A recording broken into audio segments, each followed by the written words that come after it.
he was doing was fine, how them other children would think that it was okay to do. So do some stuff here. I'm gonna address. Show is.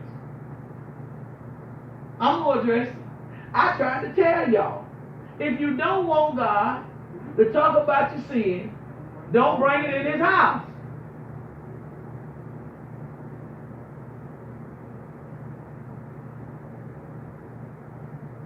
God ain't talking about the sin of nobody that's not affiliated with this house.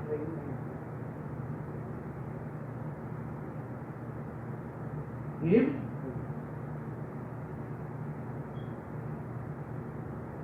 Whatever word comes to this house is for this house. Y'all ain't doing no fool here now. I don't know everything. But what I don't know, I'll read and I'll pray to know. And I will listen to somebody. I am a student. I'll call a seasoned pastor and say, listen, what's up with this if I need to? So, this is how you win in life, y'all. Not being ignorant of Satan's devices is what will cause you to win. Being ignorant, ignoring, choosing to not acknowledge, think that you are an exception of the rule. You ain't no exception of the rule.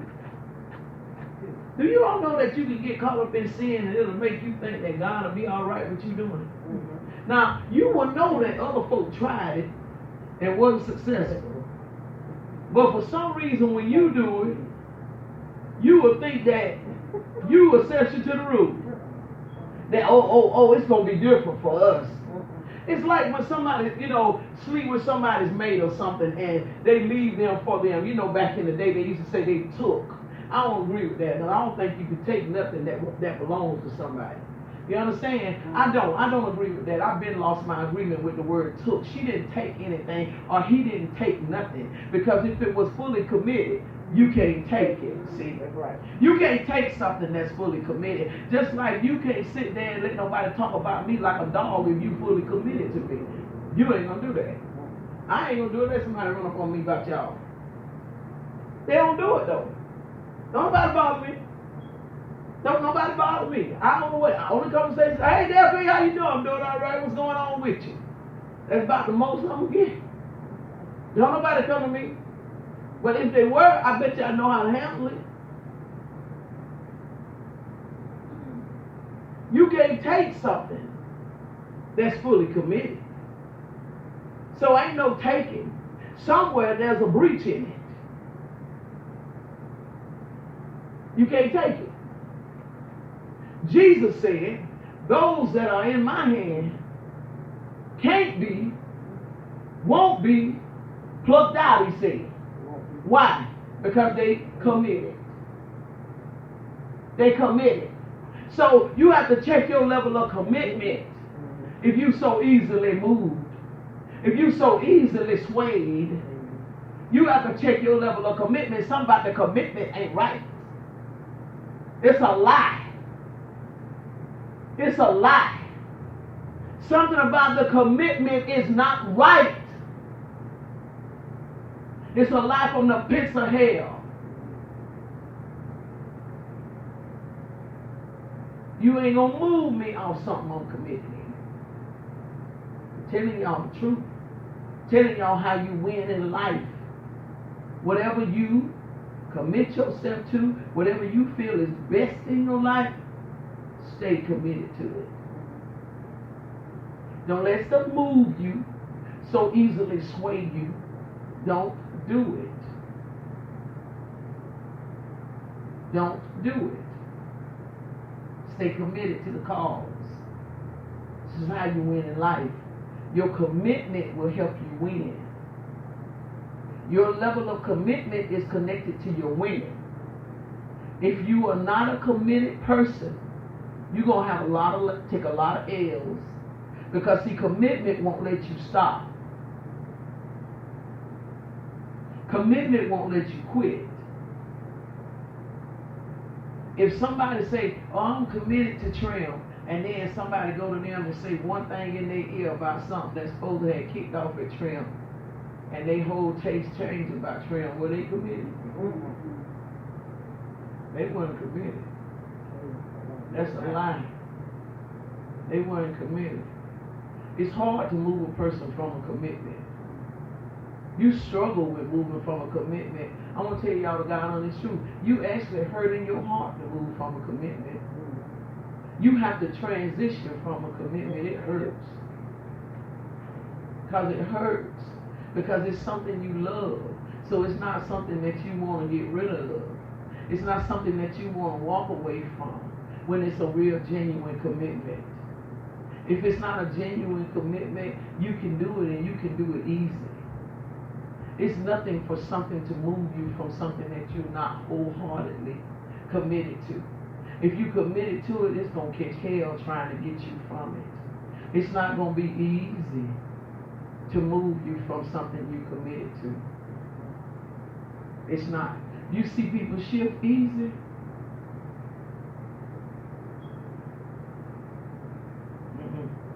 What you need to do is go back into everything, all the steps that they have treaded, and watch where you missed all the signs of where they really weren't committed. And then what you got to do is look to see where they cause sabotage. Because all the areas that, all the time that they were not committed, they were causing some type of sabotage. Some type of sabotage. So now you will ask the question to say, how can being uncommitted cause sabotage? I'm going to give you an example. I'm going to answer all your questions. Don't worry about it. I'm going to answer all of them. Let me show you how being uncommitted can cause sabotage. Two people, I'm going to use a marriage because a marriage is a covenant. Two people that are married. One becomes uncommitted. That marriage is now under sabotage. Because it's subject for anything to happen. So wherever you became uncommitted in a place, to a person, or to a thing, or even to yourself, wherever you became uncommitted, you open the door for sabotage. You open the door for sabotage. That's the reason why God pushes so hard and so strong for us to be committed people. So that we stay away from sabotage.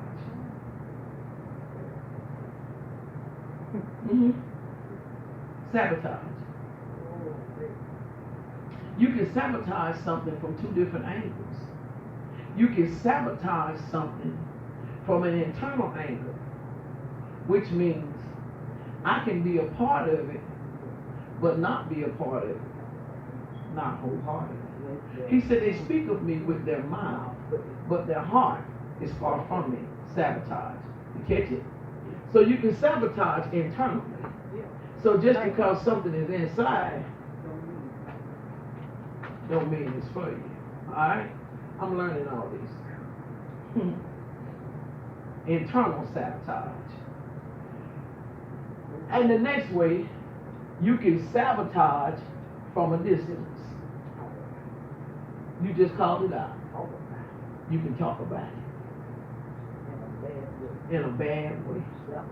Sabotage. Sabotage. Most of the sabotage comes from an internal jealousy, though. An internal jealousy. Some type of jealousy. Something that will cause it to sabotage. Let me show you what I'm talking about. Anytime somebody tries to sabotage something, it's some type of internal jealousy that's going on. Like for instance, you finna renew your vows, and I go in there and deliberately sabotage the cake, sabotage some of the decorations.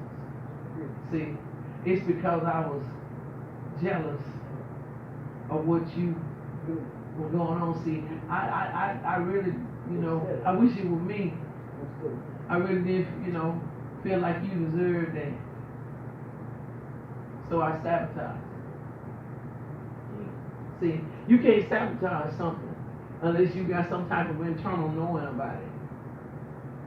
You know what I'm saying? Say, I don't know nothing about rental, so I can't sabotage some people. But now if I had some internal information about it, I can sabotage.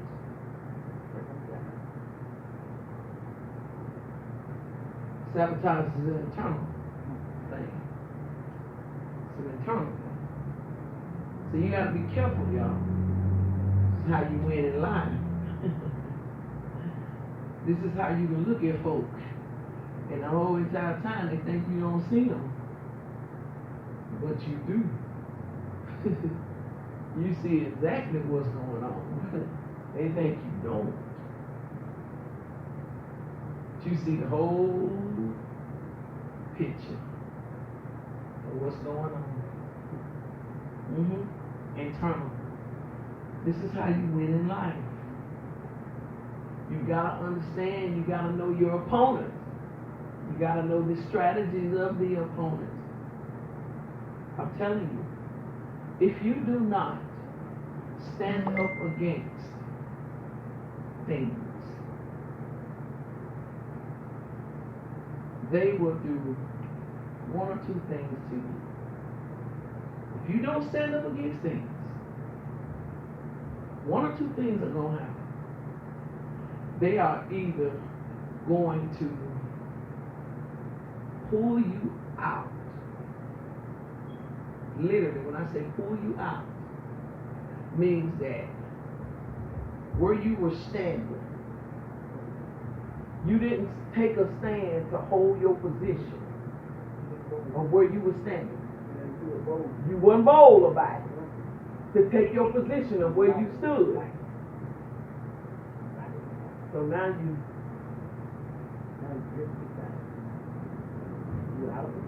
don't pull it out of it. It don't pull you out of it. Yep, your covering is gone too. It don't pull you out of it. So then, after it pulls you out, it ain't finished. It's not finished after it pulls you out. The next step it's going to do is to now make you come into agreement with what it's doing. I don't think y'all caught that yet. Now, I'm going to run that one again for you. I'm going to spin that one more time so you can see what I'm talking about. If you do not take a stand against it, it automatically tends to feel as though I got some kind of leeway with them. I got some leeway with them because it's not a stand. So, if I keep wailing on them, keep dealing with them, I'm going to get them. I'm going to get them. Because they ain't to the stand.